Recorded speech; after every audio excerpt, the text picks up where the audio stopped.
So once the certificate authority creates this digital signature, once it creates the digital certificate, it needs to be stored somewhere. Where does it actually put it? Well, it's really not going to store it on its own server. The CA is a sensitive system. The CA needs to be really protected because if it's compromised, then the whole trust hierarchy falls apart.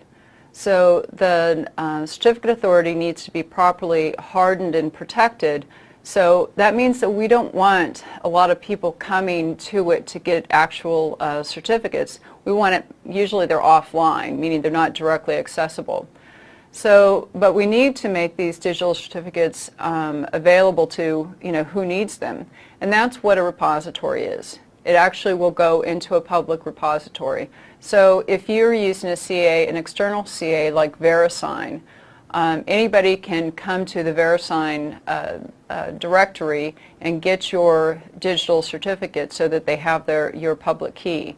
If it's an internal PKI, then usually, if it's a Microsoft environment, then the public keys the digital certificates are held like on a domain controller.